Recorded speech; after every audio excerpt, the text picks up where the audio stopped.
ओम नमः शिवाय। हर हर महादेव। प्रिय भक्तों, माघ महा गुप्त नवरात्रि का आज छठा दिन है।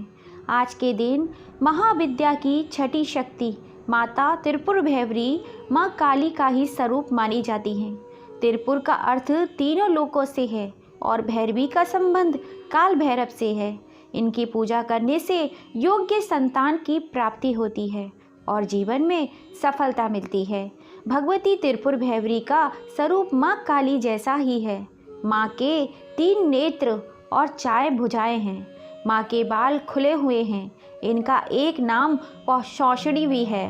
शास्त्रों के अनुसार माँ को और नामों से भी जाना जाता है, जैसे रुद्र भैरवी, चैतन्य भैरवी, नित्य भैरवी, भद्र भैरवी, कौलेश भैरवी, शमशान भैरवी, संपात प्राद भैरवी। माँ त्रिपुर भैरवी कंठ में मुंड माला धारण किए हुए हैं। माँ ने अपने हाथों में माला धारण कर रखी है। माँ त्रिपुर भैरवी की पूजा में लाल रंग का उपयोग करने से माता अति शीघ्र प्रसन्न हो जाती हैं। माता त्रिपुर भैरवी की पूजा करने से योग्य संतान की प्राप्ति होती है और जीवन में सफलता मिलती है। इसके साथ ही सभी तरह की आर्थिक समस्याएं दूर हो जाती हैं। इसकी उपासना से व्यक्ति को सफलता की प्राप्ति होती है और जीवन में मनोवांछित फल पाने या कन्या से विवाह के लिए भी इनकी पूजा की जाती है। प्रिय भक्तों, कहा जाता है दुर्गा सप्तशती के अनुसार त्रिपुर भैरवी के उग्र स्वरूप की क्रांति हजारों उगते हुए सूर्य के समान है। धार्मिक कथाओं में इस बात का वर्णन है कि माता त्रिपुर भैरवी की उत्पत्ति महाकाली छाया विग्रह से हुई है।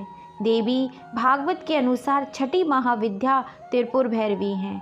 अब हम सुनेंगे त्रिपुर भैरवी की उत्पत्ति की कथा शुरू करने से पहले अगर अब तक आपने चैनल को लाइक एंड सब्सक्राइब नहीं किया है तो जल्दी से कर लीजिए।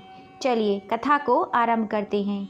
नारद पुराण के अनुसार कहा गया है कि एक समय में देवी काली ने अपने सुंदर रूप में वापस लौटने का निर्णय लिया और परिणाम स्वरूप वे वहां से गायब हो गईं। जब भगवान शिव उनकी खोज करने में असफल रहे तो उन्होंने नारद भगवान से खोज करने की जारी रखने का अनुरोध किया।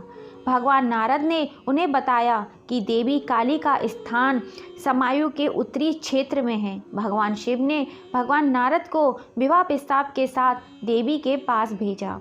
प्रस्ताव को सुनकर देवी क्रोधित हो गई और क्रोध की इस स्थिति में उनके शरीर के मध्य से एक विनाशकारी छाया प्रकट हुई, जिसे त्रिपुर भैरवी के रूप में जाना जाने लगा।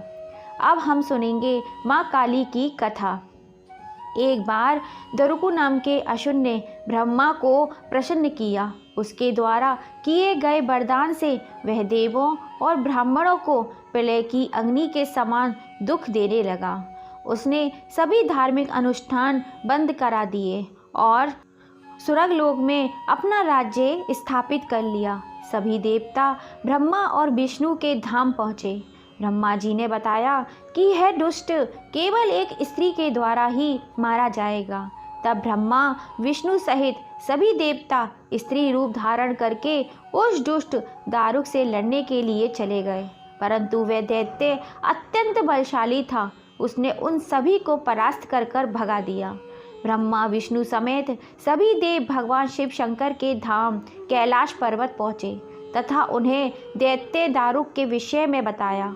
भगवान शिव ने उनकी बात सुन माँ पार्वती की ओर देखा और कहा, हे कल्याणी, जगत के हित के लिए और दुष्ट दारुक के वध के लिए मैं तुमसे प्रार्थना करता हूँ। यह सुन माँ पार्वती मुस्कुराई और अपने एक अंश को भगवान शिव में प्रवेश कराया, जिसे माँ भगवती की माया से इंद्र आदि देवता और ब्रह्मा आदि नहीं देख पाए। उन्होंने देवी को शिव के पास बैठे हुए देखा। भगवती का वह अंश भगवान शिव के शरीर में प्रवेश कर उनके कंठ में स्थित विष से अपना आकार धारण करने लगा। विष के प्रभाव से वह काले बड़ में परिवर्तित हो गया। भगवान शिव ने उस अंश को अपने भीतर महसूस कर अपना तीसरा नेत्र खोला। उनके नेत्र द्वारा भयंकर विकराल रूप काले वर्ण काली काली उत्पन्न हुई। माँ काली के ललाट में 3 नेत्र चंद्र रेखा थीं। कंठ में कराल विष का चिन्ह था और हाथ में त्रिशूल व नाना प्रकार के आभूषण वस्त्रों से शोभित थे। माँ काली के भयंकर व विशाल रूप को देख देवता सिद्ध लोग भागने लगे। माँ काली के केवल हुंकार मात्र से ही दारुक समेत सभी असुर सेना जलकर भस्म हो गए। माँ के क्रोध की ज्वाला से संपूर्ण लोक जलने लगा। उनके क्रोध से संसार को जलते देख भगवान शिव ने एक बालक का रूप धारण किया। शिव शमशान में पहुँचे और वहाँ पर लेटकर रोने लगे। जब माँ काली ने शिव रूपी उस बालक को देखा तो वह उनके उस रूप से मोहित हो गई। वात्सल्य भाव से उन्होंने शिव को अपने हृदय से लगा लिया और अपने स्तनों से उन्हें दूध पिलाने लगी। भगवान शिव ने दूध के साथ ही उनके क्रोध का भी पान कर लिया था। उनके उस क्रोध से 8 मूर्ति हुई जो क्षेत्रपाल कहलाई। शिव जी द्वारा माँ काली का क्रोध पी जाने के कारण वह मूर्छित हो गई। देवी को होश में लाने के लिए शिव जी ने शिव तांडव किया। होश में आने पर माँ काली ने जब शिव को नृत्य करते देखा तो वे भी नाचने लगीं, जिस कारण उन्हें योगिनी भी कहा गया है। बोलो भोलेनाथ शिव शंकर भगवान की जय। बोलो माता काली की जय। माँ त्रिपुर भैरवी की जय। आपकी पूजा करने वाले, हे माँ, आपकी पूजा अर्चना करने वाले तथा आपकी कथा कहानी सुनने और कहने वाले सभी भक्तों पर अपनी कृपा सदैव बनाए रखना, उनकी हर मनोकामनाओं को पूरी करना। प्रिय भक्तों, अगर अब तक आपने चैनल को लाइक एंड सब्सक्राइब नहीं किया है तो जल्दी से कर लीजिए ऐसी ही कथा कहानियाँ सुनने के लिए। फिर मिलेंगे। जय श्री राम।